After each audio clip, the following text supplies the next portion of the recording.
बिस्मिल्लाहिर्रहमानिर्रहीम। अस्सलाम वालेकुम स्टूडेंट्स, मैं हूं वाजिद अली कंबो, आपका केमिस्ट्री टीचर।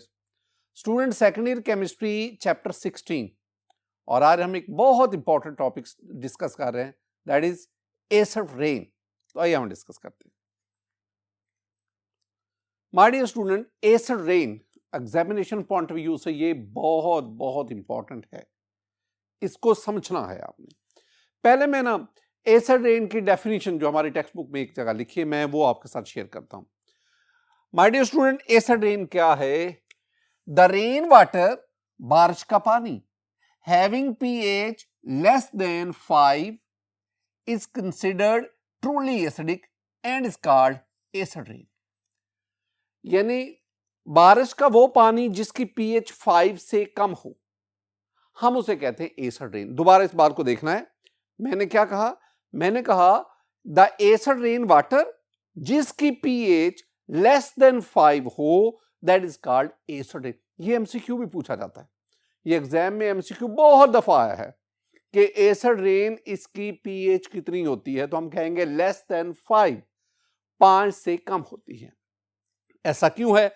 वेरी सिंपल, हम डिस्कस भी करेंगे। बहुत आसान ये है स्टूडेंट कि ये जो एयर है, एयर में सल्फ्यूरिक एसिड और नाइट्रिक एसिड, इन एसिड्स की वजह से जो रेन वाटर है उसकी पीएच जो है वो कम हो जाती है, और यूं ऐसी बारिश जिसकी पीएच 5 से कम होगी, that is called acid rain. अब एक टर्म हम यूज करते हैं एसिड रेन, हम इसे एसिड डेपोजिशन भी कहते हैं। ये याद रखना, एसिड रेन को हम एसिड डेपोजिशन भी कहते हैं। हमारे बुक में ये जो वर्ड है ये यूज हुआ है।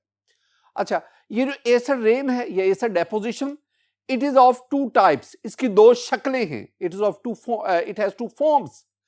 पहली है wet deposition and number 2 that is dry deposition. अब दोनों में क्या डिफरेंस है? यानी एसिड रेन या acid deposition is of 2 forms, wet deposition, dry deposition. अब वेट डेपोजिशन क्या है?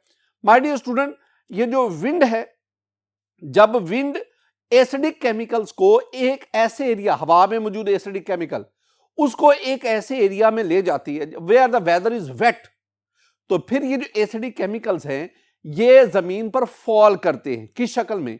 रेन की शक्ल में, फॉग की शक्ल में, स्लीट की शक्ल में, स्नो की शक्ल में, मिस्ट की फॉर्म में। अब जब ये जमीन के ऊपर गिरते हैं, डेफिनेटली अब ये एटमॉस्फेयर से एसिडिक कंटेंट्स वो जमीन पे आ गए, एटमॉस्फेयर क्लीन हो गया। अब ये जमीन के ऊपर बहकर नदी नालों में, फिर दरियाओं में, और फिर ये समंदर का हिस्सा बन जाते हैं, और वहां जाकर ये इक्वेटिक लाइफ को, जमीन के ऊपर लिविंग थिंग्स को, और फिर इक्वेटिक लाइफ उसको सवियरली एडवर्सली अफेक्ट करती है। दूसरी जो हमने पढ़ी, that is the dry deposition. अब ड्राई डेपोजिशन क्या है? विंड जो है वो हवा में मौजूद जो एसिडिक केमिकल्स हैं उनको उस इलाके में ले जाती है where the atmosphere is dry.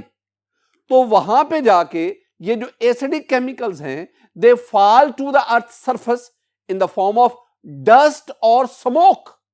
और ये जो डस्ट है, ये जो स्मोक है, जो एसिडिक होती है, ये जमीन के ऊपर, ये बिल्डिंग्स के ऊपर, ये कार्स के ऊपर, ये प्लांट्स के ऊपर ये डिपॉजिट हो जाती है।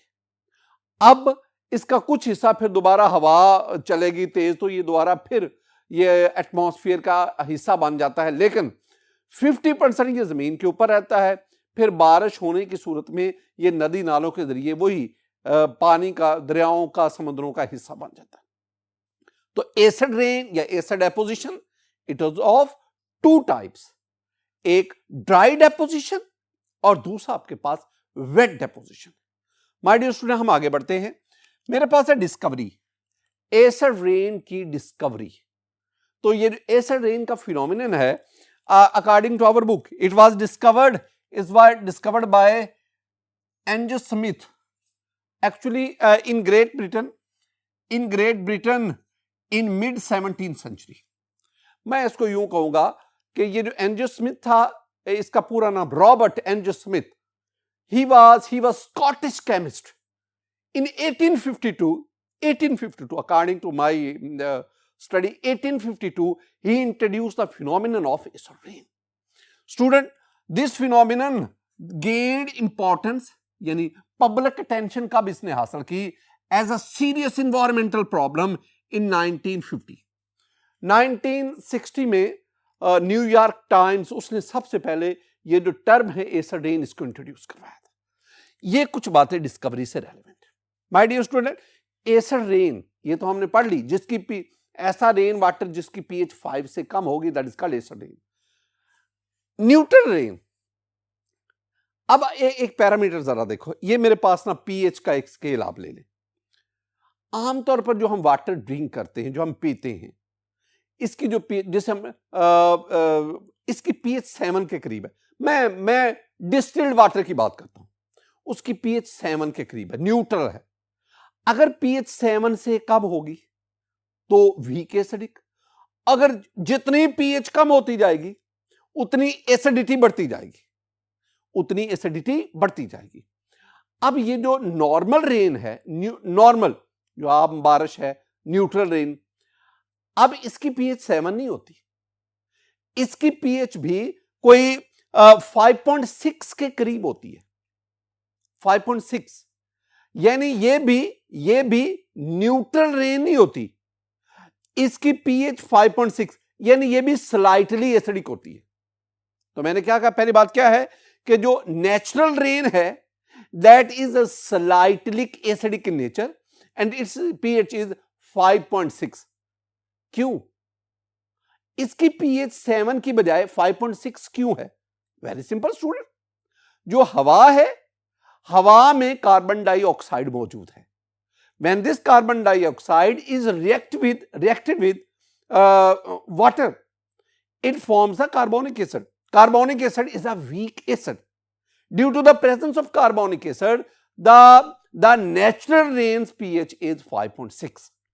तो natural rain उसकी pH भी 7 से कम होती है. It is due to the formation of carbonic acid in the air. My dear student, reason मैंने बता दी कि क्यों नेचुरल रेन उसकी पीएच 5.6 क्यों है। रीजन है due to the presence of carbon dioxide in the atmosphere. ये जो कार्बन डाइऑक्साइड है ये वाटर से रिएक्ट करती है और रिएक्ट करने पर carbonic acid H2CO3, this one is called carbonic acid. हम इसे कार्बोनिक एसिड कहते हैं and this carbonic acid is a weak acid.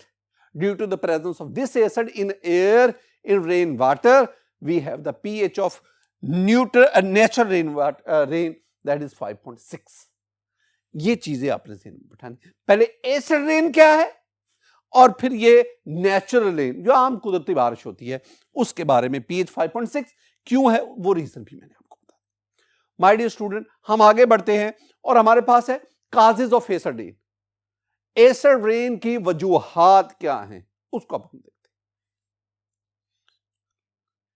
My dear student, अब हम देखेंगे causes of acid rain, acid rain की वजूहात। एसिड रेन की जो काजेज है वेरी सिंपल, मैं पहले आसान फिर मैं आपको इसकी लॉजिक बताता हूं। माय डियर स्टूडेंट, मेरे पास है ये दो किस्म के गैसेस, दो किस्म के ऑक्साइड्स। जब मैं सोज लिखता हूं, सोज से मेरी मुराद है SO2 एंड SO3 और नॉक से मेरी मुराद है NO एंड NO2।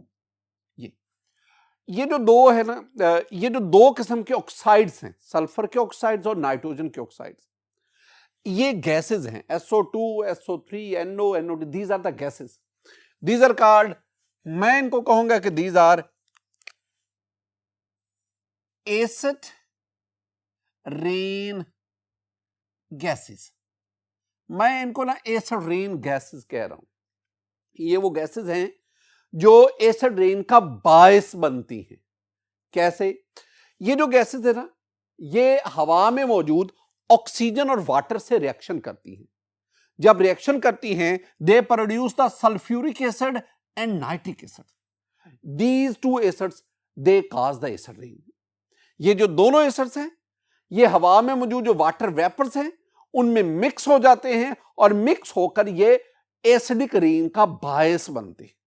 एक और तरह भी आप इसको समझ सकते हैं, माय डियर स्टूडेंट, ये हैं primary pollutants, these are primary pollutants.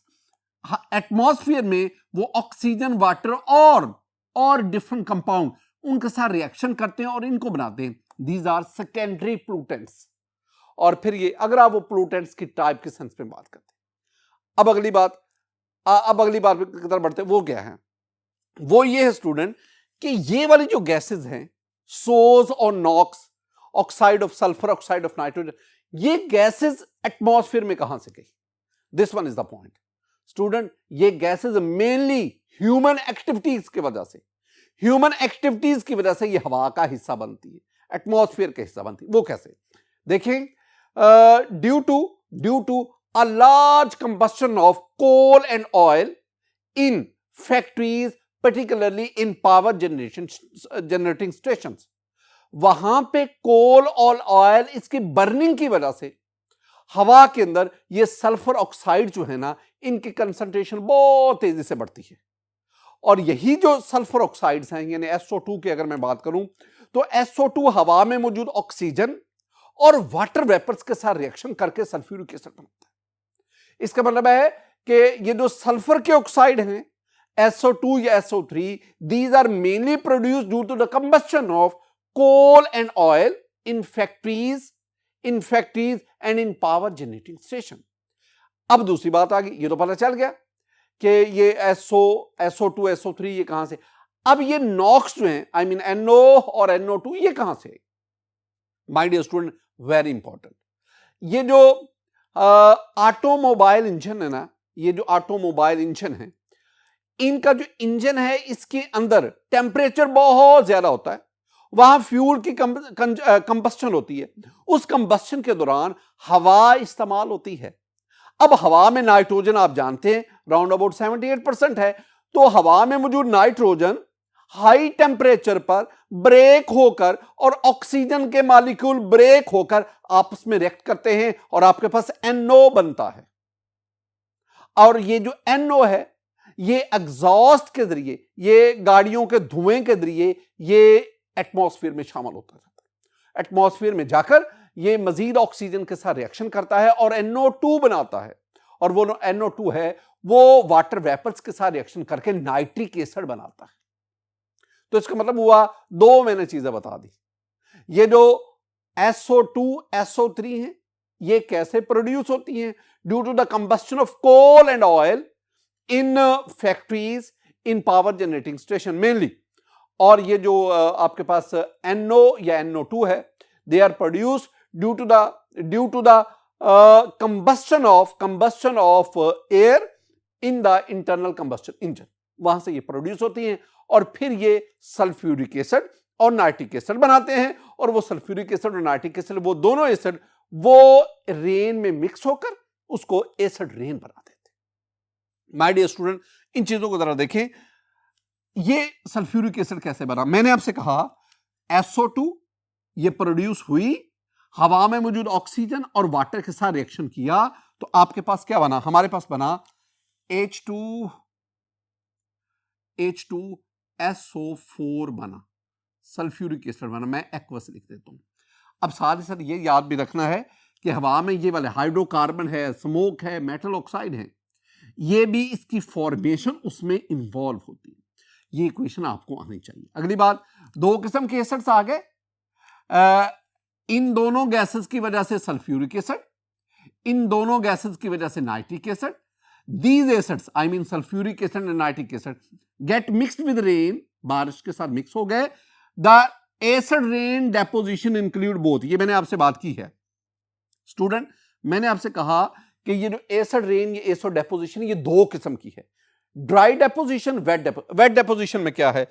Wait deposition में it falls on the surface as snow, fog, rain, sleet, साथ ही मैंने मिस्ट भी बोला, मिस्ट की फॉर्म में। और ड्राई डेपोजिशन क्या है? ड्राई डेपोजिशन में आपके पास स्मोक है, ड्राई डेपोजिशन में आपके पास डस्ट है। इस फॉर्म में ये जमीन पे आती है। माय डियर स्टूडेंट, दो तो हमने बता देने एसिड्स, सल्फ्यूरिक एसिड और नाइट्रिक एसिड। एक और भी बात याद रखनी, ये तो ह्यूमन एक्टिविटीज है ना। कुछ नेचुरल सोर्सेज भी हैं जो एसिड रेन का बायस बनते हैं। In some countries due to the release of HCl, HCl is also a strong acid. By volcanic eruption there is a temporary acid rains. याद रखना कि कुछ ममालिक में वॉल्केनिक इरप्शन, आतिशफशां पहाड़ों के फटने की वजह से, वॉल्केनिक आतिशफशां के फटने की वजह से, वॉल्केनिक इरप्शन की वजह से कुछ वो HCl वो it causes the acid rain, लेकिन ये temporary acid rain. My dear student, इनके साथ ही साथ कुछ और भी फैक्टर हैं, नेचुरल फैक्टर हैं जो एसिड रेन का बायस बनते हैं। उन नेचुरल फैक्टर को भी देखना पड़ता है। माय डियर स्टूडेंट, ये मेरे पास था काजेस ऑफ एसिड रेन। अब हम इसी टॉपिक को आगे बढ़ाते हैं और वो क्या है कि एसिड रेन का इन्वायरमेंट पर क्या अफेक्ट है। आइए इसको देखते हैं। माय डियर स्टूडेंट, अब हमारे पास है affect of acid rain on environment. बहुत दफा एग्जाम में ना ये जो अफेक्ट ऑफ एसिड रेन, ये शॉर्ट आंसर क्वेश्चन के तौर पर पूछा जाता है 2 नंबर का, तो आपने उसके लिए ना ये 4 पॉइंट्स लिखने हैं। एसिड रेन एनवायरनमेंट को कैसे अफेक्ट करती है? पहली बात, acidification of the soil and rocks. Soil और रॉक की एसिडिफिकेशन कब होती है? जब उनके ऊपर एसिड रेन फॉल करती है। Can leach metals like aluminium, mercury, lead and calcium. पहले तो इतनी बात है कि सॉइल और रॉक्स, उनके ऊपर एसिड रेन की वजह से एसिडिफिकेशन हुई और जिसकी वजह से ये कुछ मेटल्स हैं जिसमें एल्यूमिनियम है, मरकरी है, लेड है, कैल्शियम है, इन मेटल्स की लीचिंग हुई। लीचिंग यानी ये जो मेटल्स हैं they drain away through rain water.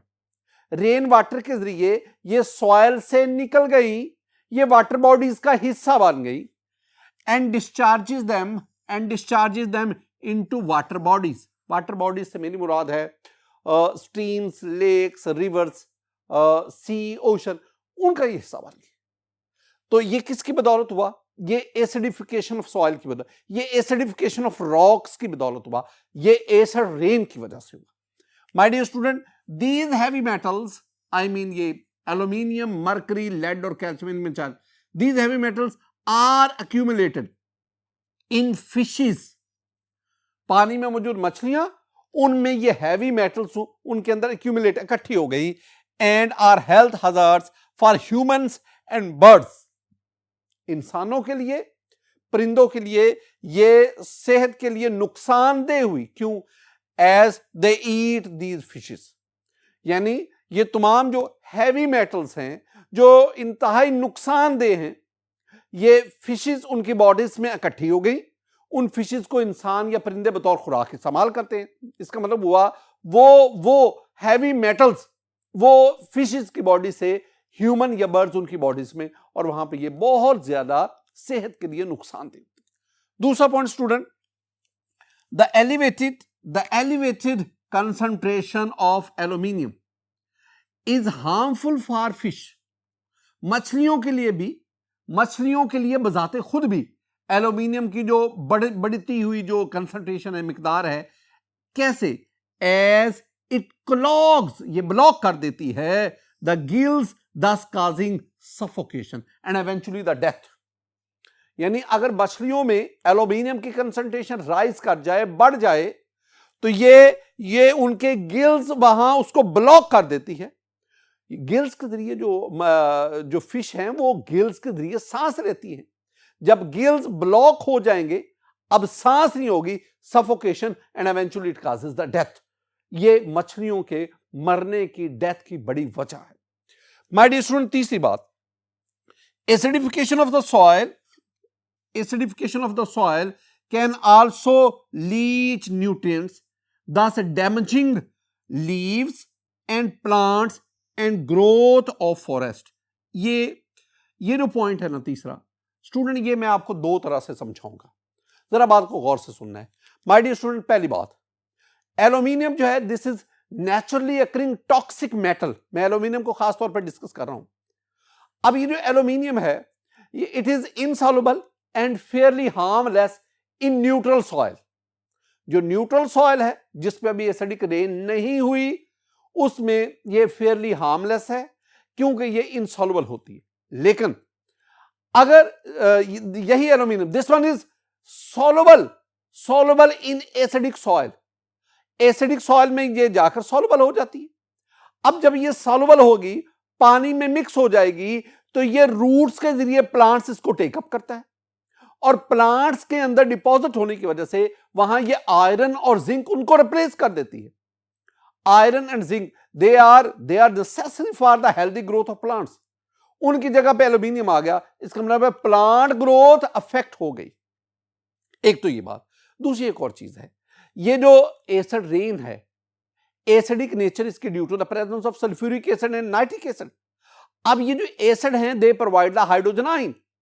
अब हाइड्रोजन आयन एसिड रेन के साथ जमीन पे आए। अब ये जो हाइड्रोजन आयन है ये क्या करेंगे, ये रिप्लेस करेंगे very essential nutrients, I mean sodium, calcium ion, magnesium ion and potassium ion.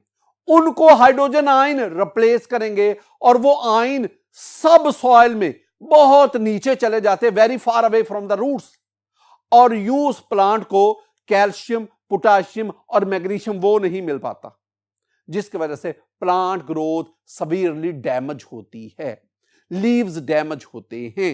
ये सारी बातें आप इसमें देखें। माय डियर स्टूडेंट, चौथा पॉइंट इसको भी देखें।